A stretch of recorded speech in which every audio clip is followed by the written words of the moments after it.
కోహెడా మండల్ ఊరెల్ల గ్రామం సిద్దిపేట జిల్లా. బహుశా గత 50 సంవత్సరాలుగా కనీ విని ఎరగని రీతిలో ఊరెల్ల గ్రామం పక్కన అలుగు మత్తడి పారుతూ ఉన్నది. మా గ్రామ పెద్దలు చెప్తున్న ప్రకారం ఇప్పటి వరకు ఇటువంటి మత్తడి వాళ్ళు చూసిన దాఖలు లేవని చెప్తున్నారు. మీరు ఎప్పుడైనా ఇటువంటి మత్తడిని చూసారా?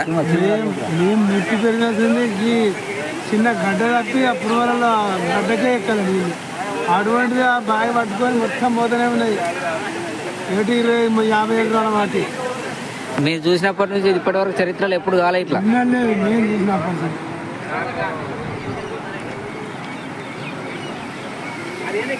నేను ఆడుతుందలే ఇంతకాలం.